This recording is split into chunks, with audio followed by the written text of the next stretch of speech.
Hello, we are from iGEM UGM team from Indonesia, participating in Global Open Genetic Engineering competition this year. Is going to be presented our project about novel biodevice for colorectal cancer screening using Escherichia coli Nissle 1917 with microRNAs as biomarker. Colorectal cancer, or CRC, is a significant health challenge in Indonesia. CRC is the fourth largest cancer with 33,427 new cases and 17,786 deaths. In Yogyakarta, it is the second largest cancer overall, with 2,532 new cases. In global, CRC holds the fourth position, reporting 1,880,725 new cases and 915,880 deaths. The statistic underscore the need for increased awareness, prevention, and early detection effort both locally and globally to address the impact of colorectal cancer on public health. In rural areas, CRC screening encounters various challenges, including limited access to health insurance, financial constraint, high expenses for screening tests, and restricted healthcare service. This obstacle impeded by the ability of individuals in these areas to undergo essential colorectal cancer screening.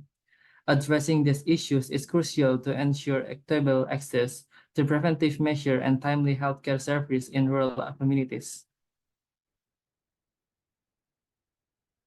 Therefore, we engage in conversation with stakeholders and ask questions to clarify uncertainties. We also gather evidence and additional information. The Ministry of Health in Indonesia highlights the importance of health transformation, yet screening remains limited.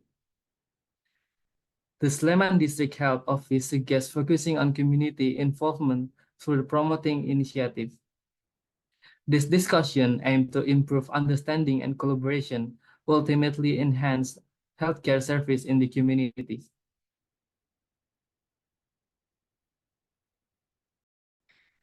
There are several screening methods that currently exist. Each of these has its own advantages and disadvantages. Starting from screenings using FOBT and FIT, the advantages are being easy methods and have low costs. Meanwhile, the disadvantages are having low sensitivity, don't directly detect cancer, as well as the tests can result in false positives and false negatives. After that, despite colonoscopy, stool DNA test, MTS DNA, and CT chronography all being highly sensitive, MTS DNA tests are costly, CTCs induce radiation exposure, colonoscopy tests are invasive, require sedation, and pose risk of bleeding, while DNA tests result in high false positives and are more expensive. We designed a screening method using a non-invasive CRC examination method that takes into account high sensitivity and specificity, as well as additional factors such as user-friendliness by being accessible from the nearest pharmacy, affordability by being more cost-effective than other currently existing screening methods, and flexibility from healthcare providers by being easy to use by the users themselves without requiring specific prior technical knowledge. This was done to develop the suitable CRC screening method in rural areas. This is the design of our product. It is in the form of a single capsule in blister packaging, as can be read from the instructions that is displayed on the back of the pack. The first step a user needs to do is to consume the capsule by drinking it with water. The whole process requires at least 12 hours before the user defecates, depending on their diet. Then, the user will need to check the color by using the strip from the back of the packaging that serves as the positive control, which is colored blue. If it has a matching color, then the test result is positive. Since this product is only for an early screening, the user with the positive result will still need to be clarified by using a more accurate diagnosis method. The capsule product contains the probiotic Escherichia coli Nissle 1917 or ECN, whose genome is engineered so that it contains a loop-initiated RNA activator or LIRA biodevice, which can detect at least one of two CRC biomarkers in the form of microRNA whose expression is upregulated in different cancer phases, namely microRNA 92A in early adenoma and microRNA 21 in advanced adenoma stages. LIRA works by preventing translation through the presence of a hairpin structure that will prevent ribosomes from binding to the ribosome binding site. And this hairpin will open if there is at least one of the two CRC biomarkers that complements it. When this completion occurs, the RBS is no longer blocked by the hairpin structure and the reporter protein can be translated. In this case, the reporter we use is aeBlue chromoprotein so that when this reporter is translated, the ECN cell will turn blue and can be seen in the feces.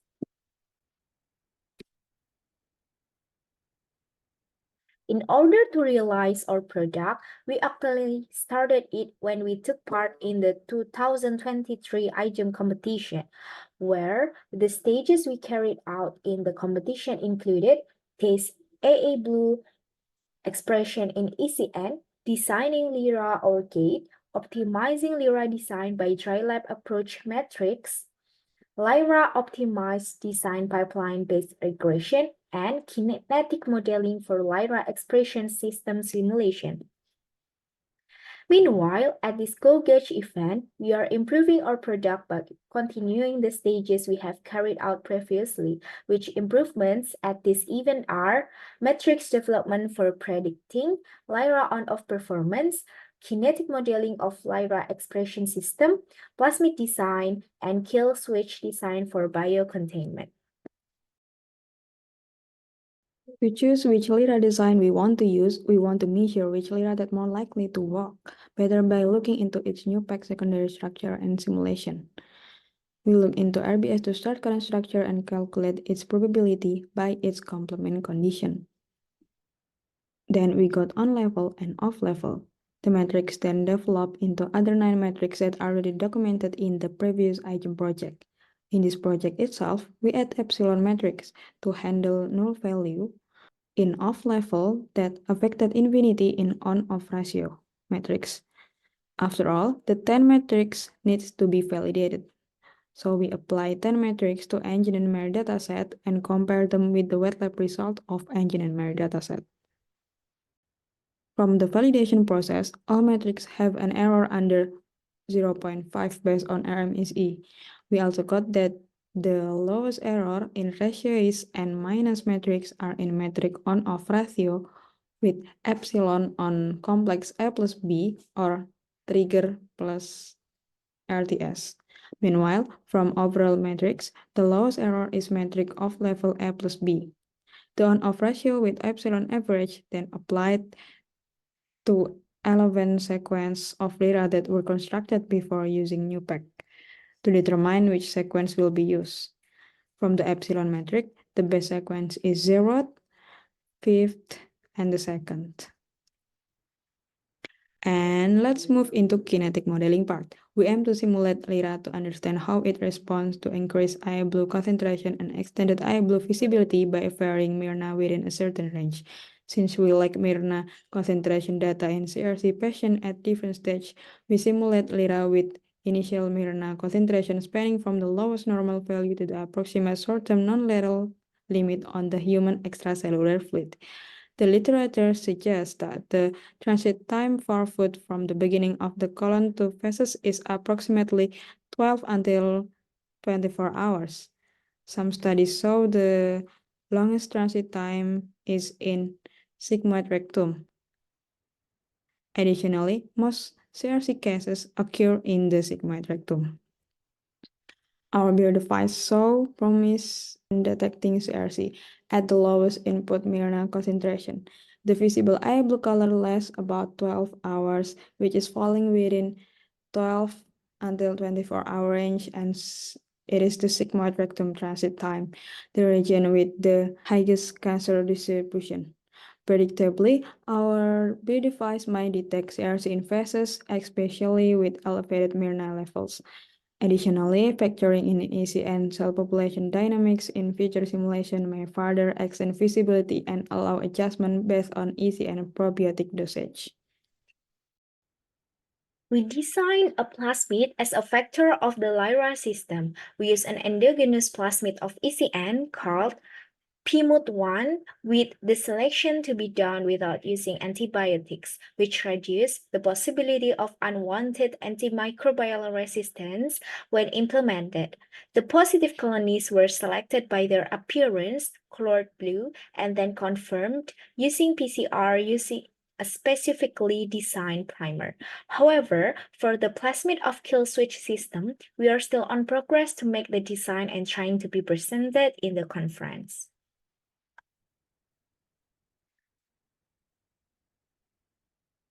The first kill switch system is based on the temperature, developed and optimized by String et al. 2017. The switch consists of an antitoxin CCDA regulated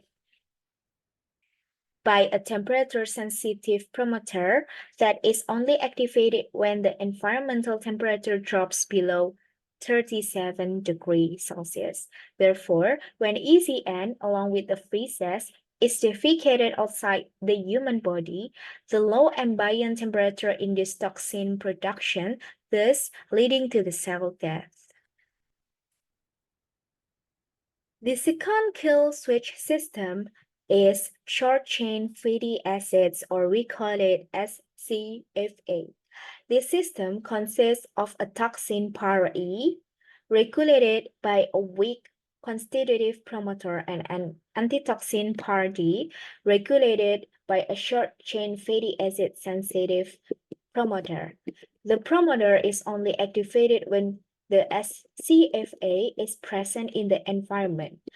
SCFA are volatile fatty acids produced by the gut microbiota in the colon. When ECN colonizes organs other than the colon, the absence of SCFA will stop the production of antitoxin, thus leading to the cell death. The social impact of our project is based on two key concepts. They are inclusivity and education. For inclusivity, we have created more accessible content about synthetic biology and our project. We educated people in rural area on site for the representation of various socioeconomic status. We also made friendly designs for individuals with disability, like utilize simple colors, write in plain language, and use simple and direct sentence for autistic spectrum.